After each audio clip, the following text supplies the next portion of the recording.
ভালো চাকরি করে সর্বোচ্চ আপনি আপনার নিজের পরিবর্তন করতে পারবেন, আপনার পরিবারের একটু পরিবর্তন আনতে পারেন।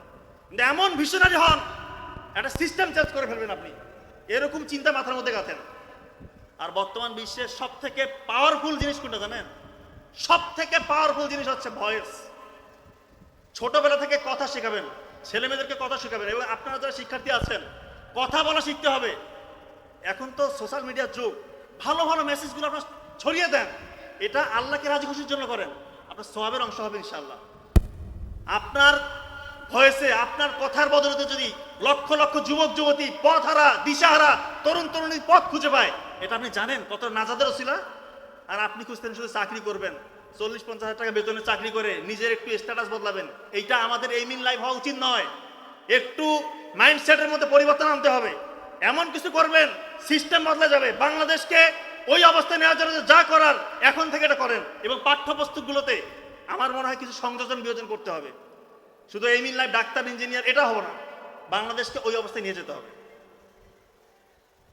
একজন মানুষ ধ্বংস হয় অনিবার্য কারণে, সে তার পতন হবেই, তার সামাজিক মর্যাদা তার হেয় হবেই যদি সে 3টা কাজ করে।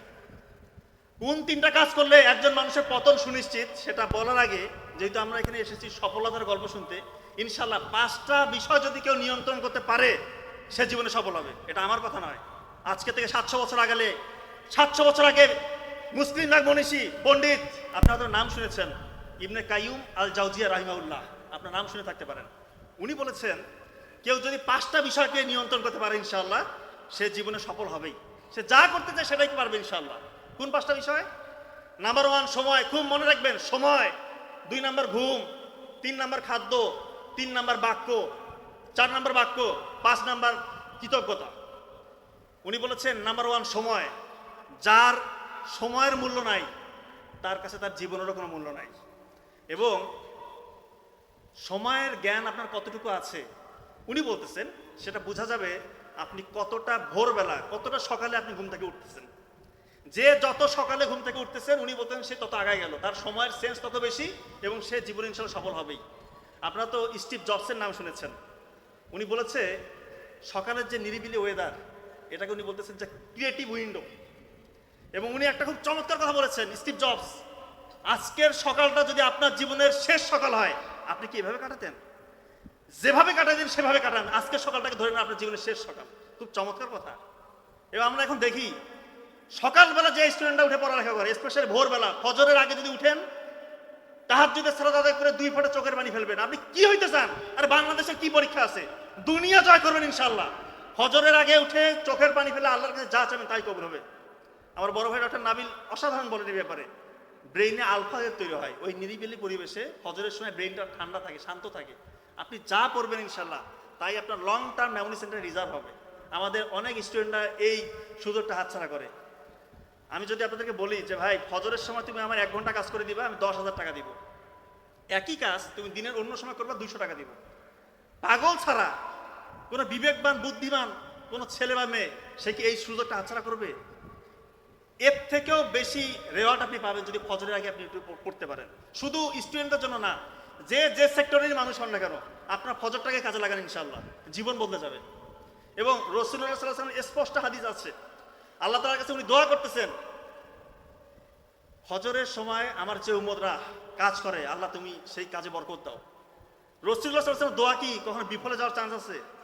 আপনি আজকে থেকে ফজরে উঠে পড়া শুরু করেন, আপনার জীবন বদলে যাবে। আমি চ্যালেঞ্জ দিয়ে যাচ্ছি, আপনি ফজরে পড়েন, এরপরে যদি সফল না হন আমাকে এসে বললেন যে আপনি তো বলেছিলেন, কাজ তো হইল না। নিশ্চিত কাজ হবে, আপনি যে স্টেজে আছেন তার থেকে ইনশাল্লাহ অনেক উপরে চলে যাবেন আপনি। এবং ভোরবেলার এই ফজরের এই সকালবেলার যে গুরুত্ব, এইটা নিয়ে চমৎকার একটা বই আছে, আপনারা হয়তো নাম শুনেছেন, দ্য মিরাকেল মর্নিং। অনেক হয়তো নাম শুনে থাকতে পারেন, দ্য মিরাকেল মর্নিং। রাইটার হল এলরোড, তার জীবনের গল্প, উনি তার নিজের জীবনের গল্প এখানে বলেছেন।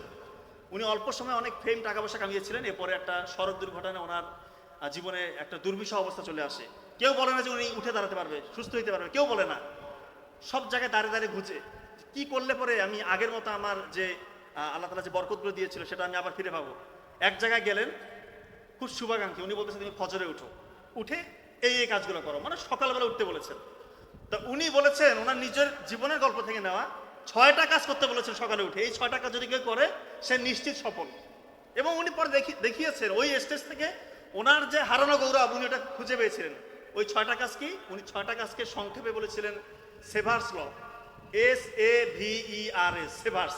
এসতে হচ্ছে সকালে উঠে বলতেছেন, এসতে সাইলেন্স, নীরব থাকতে হবে, একটু ধ্যান করতে হবে। তা আমরা যেহেতু আমরা মুসলিম, আমরা ধ্যানটা কিভাবে করব? রাসূলুল্লাহ সাল্লাল্লাহু আলাইহি ওয়াসাল্লাম আমাদেরকে শিখিয়ে দিয়েছেন। ফজরের নামাজের পর আপনি একটু বসে 33 বার সুবহানাল্লাহ, 33 বার আলহামদুলিল্লাহ, 34 বার আল্লাহু আকবার পড়েন। আপনার জীবনের যত গুনাহ এটা যদি সমুদ্রের ফেনার মতো হয় এটা ধুয়ে মুছে যাবে। এবং এখন তো আমরা অনেকেই হজ করতে যেতে চাই, খুবই ভালো, যাদের সামর্থ্য আছে অবশ্যই করব। কিন্তু একটা সুযোগ কিন্তু রাসূলুল্লাহ সাল্লাল্লাহু আলাইহি ওয়াসাল্লাম বলে গিয়েছেন, ফজরের পরে কিছুক্ষণ তুমি বসে থাকো, আল্লাহ জিকির করো, এবার সূর্য যখন উদয় হয় তারপরে তুমি 2 রাকাত ইশরাকের নামাজ পড়ো। ইশরাকের নামাজ যদি কেউ পড়ে সে একদম কবুল হজ এবং কবুল ওমরা হজের সওয়াব পাবে। আমরা এই সুযোগটাকে হাতছাড়া করবো না। যে যে লেভেলে স্টুডেন্ট আছেন ফজরটাকে কাজে লাগান। তার মানে সাইলেন্স খুবই ইম্পর্টেন্ট। 2 number affirmative.